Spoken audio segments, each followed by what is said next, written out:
তামাম দুনিয়ার দিকে তাকালে শুধু মায়ের খাওয়া ছাড়া আমাদের কোনো কিছু খাওয়ার আর বাকি নেই, শালি মায়ের খায়। আল্লাহ ওই সময় নাজিল করেছিলেন সূরা মুমিনুন। এখন যদি কোরআন নাজিল হওয়ার সিস্টেম থাকতো, আমার মনে হয় বিশ্বের মুসলমানদের এই দৃশ্য দেখে আল্লাহ রাব্বুল আলামিন সূরা মুমিনুন আবার নাজিল করতেন। এখন দেখি আল্লাহ কি এই জানালেন ওই সময় মুসলমান যারা ছিল তাদেরকে। আল্লাহ পাক বলেন, কদ আফলাহাল মুমিনুন, অবশ্যই মুমিন যারা সফল হয়ে গেছে তারা। শব্দের দিকে একটু খেয়াল করে শোনেন, আপনার ভালো লাগবে, কারণ কোরআন শরীফে তো হামজার মুখের কথা না, কার কথা বলেন তো? আল্লাহর কথা যেভাবে শুনতে হয় ওই রকম মন নিয়ে অ্যাক্টিভভাবে শোনেন, অবশ্যই ভালো লাগবে।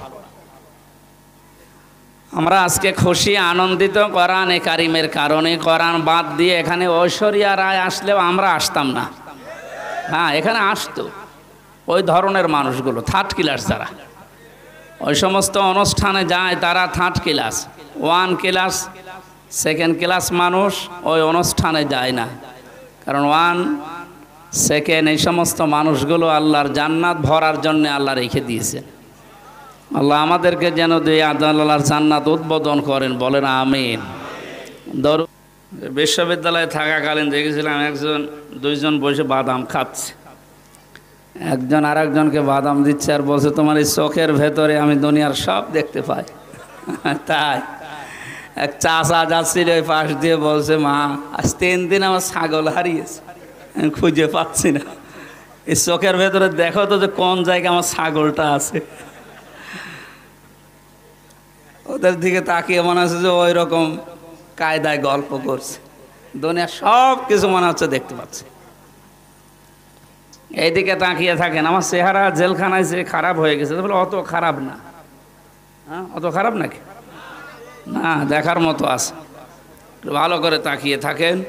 কোরআনে কারিমের যে আয়াত আমরা পড়েছি, এখানে তাফসীরুল কোরআন মাহফিল লেখা, হক আদায় করে বলার চেষ্টা করব ইনশাআল্লাহ। অন্যান্য জায়গার তুলনায় আজকের এই ময়দানে আসতে, কোরআন শুনতে যে কষ্ট স্বীকার করলাম, আমার মনে হয় 10টা অনুষ্ঠানে গেলে যে সওয়াব হতো, কোরআনের ইজ্জতে আজকে একটাই সে পরিমাণ সওয়াব আল্লাহ দান করবে।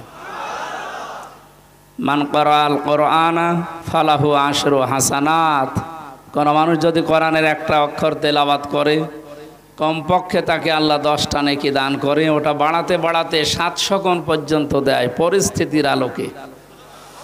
সুতরাং লালমনিরহাট শহরে এসি রুমের বসে ভেতরে কোরআন শরীফ শুনলে পড়লে যদি 10টা নেকি হয়, এই হাতিবান্দার এই নোহালি কিসামাত এই এলাকায় এই প্রতিকূল পরিবেশের ভেতরে কোরআন শুনলে 700 গুণ নেকি পাওয়া যাবে ইনশাআল্লাহ।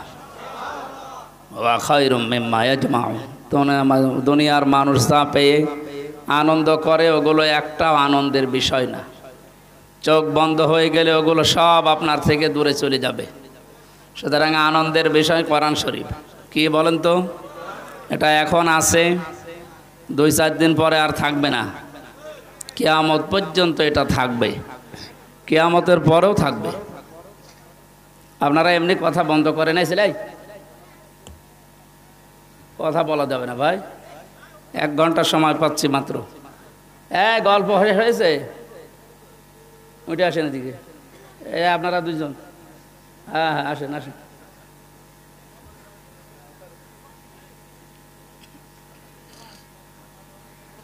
দরুদ আর সালাম পড়ছে আমাদের নবী মুহাম্মদুর রাসূলুল্লাহ সাল্লাল্লাহু আলাইহি ওয়াসাল্লামের প্রতি। আমরা বিভিন্ন নেতাদের কথা শুনছিলাম, আমি কয়েক মিনিট যেহেতু শুনতে পেয়েছি। বিশ্বনবী মুহাম্মদুর রাসূলুল্লাহকে বাদ দিয়ে অন্য কাউকে যদি আপনি আদর্শ মেনে দুনিয়ায় চলেন, মরণের পরে বিনা হিসাবে বিনা বিচারে আপনি জাহান্নামে যাবেন। এই কথাটা খুব ভালো কথা, অথচ এই কথার উপরও অনেকে আমল করছে। নবী মুহাম্মদুর রাসূলুল্লাহকে বাদ দিয়ে আপনি কার আদর্শ মানেন, সেটা কি নবী মুহাম্মদুর রাসূলুল্লাহর চাইতে উত্তম নাকি? নিজেই বলছেন অথবা নিজেই কথার উপরে থাকেন না। শুধু একটু বিড়ি দিলে আর চা দিলে আমরা পাল্টিয়ে যাই। সুতরাং এটা যেন আমরা না পাল্টাই। আমার ভেতরে উপরে যাই থাকুক, আমার 100% যেন এই দৃঢ় বিশ্বাস নিয়ে আমি চলতে পারি যে আমার একমাত্র আদর্শ আল্লাহর ঘোষণা দেওয়া নেতা ইয়াসিন। ইয়াসিন মানে এই হুজুরও তো ইয়াসিন, এই ইয়াসিন না, ইয়া মানে হে, সিন মানে সাজ্জেদ। আল্লাহ তাআলা জানিয়েছেন আমার ঘোষণা দেওয়া একটা নেতা আছে, তার নাম মুহাম্মাদুর রাসূলুল্লাহ। আল্লাহ যাকে ঘোষণা দিলেন, আপনি যাকে মানেন ওকে আল্লাহ ঘোষণা দিয়েছে? বলেন। এই পৃথিবীতে একজন মানুষ আছে যাকে চোখ কান বুঝে মেনে নেওয়া যায়। আপনার চিন্তা ভাবনা করা লাগবে না, এমনি আপনি মেনে নিতে পারেন। কেন? কারণ দুনিয়ায় এমন কোনো মানুষ নেই যার জীবন আপনার কাছে পরিষ্কার। এদেশে আমরা যে যে দলেই আসি না কেন, যে যে রাজনৈতিক দলের আশ্রয়ে আসি বা দল করি, ওই দলে যারা দায়িত্বে আছে বা নেতৃত্বে আছে, এ লোকটা আমার কাছে 100% পরিষ্কার দিন রাতের মতো, এ কথা কেউ বলতে পারবে না। ছোটবেলায় কি করেছে আমি জানি না, এমনকি যুবক বয়সে ওর যৌবন বিক্রি হয়ে গেছে আমি তাও জানি না। কিন্তু একজনের ব্যাপারে আল্লাহ নিজে গ্যারান্টি দিয়েছেন, ইন্নাকা লাআলা খুলুকিন আযীম। হে নবী, আপনি মহান চরিত্রের উপরে প্রতিষ্ঠিত। আযীম শব্দ আল্লাহ নিজের নামটা দিয়েছেন মুহাম্মদুর রাসূলুল্লাহর চরিত্র বোঝাতে গিয়ে। এমন চরিত্র দিয়েছি কিয়ামত পর্যন্ত মানুষ কোল কিনারা পাবে না, অনুসরণ করিয়েই যাবে। যারা করেছে তারা সফল হয়েছে, আমরাও যেন সফল হতে পারি। আমি ছোট্ট ভাষায় এটা বললাম, এখন আপনার বিবেক কি বলে আপনি দেখেন। সূরা মুমিনুন, মুমিন নামে একটা সূরা কোরআনে আছে, মুমিনুন নামে একটা সূরা কোরআনে আছে। মুমিনদের জীবনে সফলতা কি করে আসবে আল্লাহ সেই কথাগুলো এই সূরার শুরুতে জানিয়েছেন। সফলতা দুই প্রকার। কয় প্রকার বলেন তো? একটা দুনিয়াতে, একটা আখিরাতে। পৃথিবীতে মানুষ যত সফল হোক, 100% সফল হওয়া কোনো মানুষের জন্য সম্ভব না। পৃথিবীতে মানুষ যত ব্যর্থ হোক, 100% ব্যর্থ হবে না। সফলতা বিফলতার 100% গ্যারান্টির জায়গা আখিরাত। কোন জায়গা? আল্লাহ রাব্বুল আলামিন সূরা মুমিনুন 118টা আয়াত দিয়ে নাজিল করলেন মক্কায়। 6টা রুকু আছে, আমরা প্রথম থেকে 5টা মাত্র আয়াত পড়েছি। এর আলোকে এই তাফসীর আকারে কথা বলার চেষ্টা চালাচ্ছি ইনশাআল্লাহ। মুমিনুন, সূরা মুমিনুন আল্লাহ রাব্বুল আলামিন নাজিল করেছেন মক্কার ওই কঠিন মুহূর্তে, যখন মুসলমানদের উপরে জুলুম নির্যাতনের স্টিম রোলার চলছিল। আজও তামাম দুনিয়ার দিকে তাকান, ঠিক আমার মনে হচ্ছে 1500 বছর আগের মক্কার যে অবস্থা ছিল সূরা মুমিনুন নাজিল হওয়ার সময়, সেইটা এখন তামাম দুনিয়ায় দেখা দিয়েছে।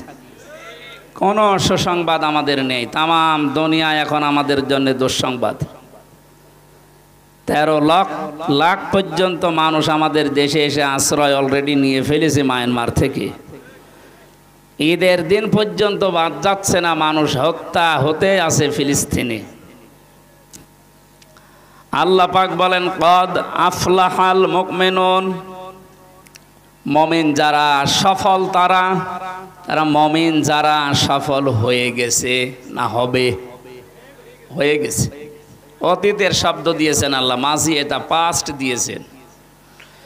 অথচ যে সময় এই আয়াতটা আল্লাহ আকাশ থেকে পাঠাচ্ছেন, ওই সময়ে মুমিনেরা সফল না, চারিদিকে মার খাচ্ছে। হযরতে বেলালের মতো মানুষ, তার গলায় রশি দিয়ে টানা হচ্ছে। হযরতে খাব্বাবের পিঠে আগুনের ছাকা দেওয়া হচ্ছে ঈমান আনার কারণে।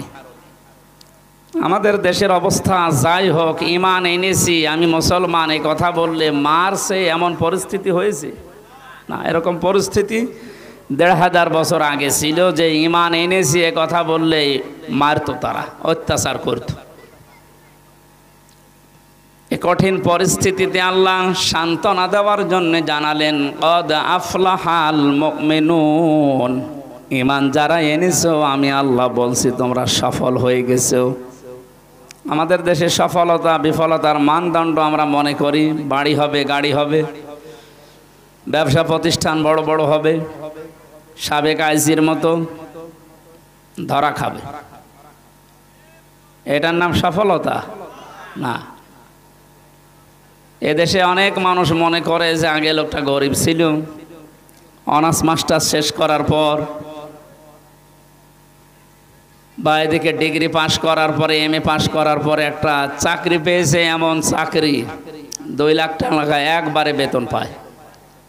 আগে কুড়ে ঘর ছিল, এখন 2 তলা 3 তলা একটা বিল্ডিং বানিয়েছে। মানুষেরা বলতে আরম্ভ করে যে না, এতদিন পরে আল্লাহ ওর দিকে মুখ তুলে তাকিয়েছে, এতদিন আল্লাহ তাকায়নি। তার মানে এ কথা বলার অর্থ হচ্ছে যে ও এখন মোটামুটি সফল। মোটামুটি কি, এটার নাম কি সফলতা? টাকা পয়সার মালিক হওয়া, ক্ষমতায় বেশি দিন থাকা, প্রভাব প্রতিপত্তি বেশি হওয়া, এইটাই যদি সফলতা হইতো তাহলে হযরত ওমর বলেছিলেন, হে পৃথিবীর মানুষেরা, আমি সারা দুনিয়ার অর্ধেক জায়গার বাদশাহ হযরত ওমর বলছি, দুনিয়াতে ক্ষমতা পেলেই যদি মানুষ সফল হয় তাহলে ফেরাউনের দিকে তাকাও, ওকে সফল না ব্যর্থ? ব্যর্থ হয়ে গেছে।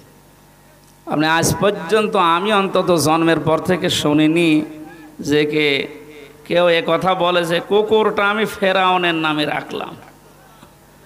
এ কথা কেউ বলে?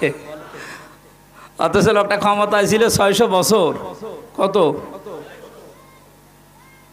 আমার মতো হামজা 10টা হায়াত পেলে যতদিন হবে ও অতদিন ক্ষমতায় ছিল, কারণ আমরা 60-70 বছর বাঁচি। সেই হিসাবে 10টা হায়াত পেলে আমার যতদিন হয় ও ক্ষমতায় ছিল ততদিন। কোনোদিন তার মাথা ধরে নাই এই 600 বছরের ভেতরে ক্ষমতায় থাকাকালীন, কোনোদিন বিশাল রাজ্য চালাতে গিয়ে মাথা ধরে নাই। মরণের পরে ওরে যেখানে রেখে দিয়েছে আল্লাহ সটকি দিয়ে রেখেছে, মিশরের জাদুঘরে তারে রাখা আছে। আপনি বলেন তো, এই মিউজিয়ামে না রেখে ওরে যদি রাস্তার পাশে কেউ রেখে দিত, মানুষ ওরে ছাড়তো না, জুতা দিয়ে পিটাত। তাহলে একটা বাদশাহ 1-2 বছর, 5 বছর, 15-20 বছর না, 600 বছর পর্যন্ত দেশ চালিয়েছে, অথচ তার জীবন সফল হতে পারেনি, সে ব্যর্থ হয়ে গেছে। হযরত ওমর বলেন, দুনিয়ার মানুষেরা টাকা পয়সা হলে, অর্থ সম্পদ হলেই যদি মনে করো যে লোকটা সফল হয়ে গেছে, তাহলে কারুনের দিকে তাকাও।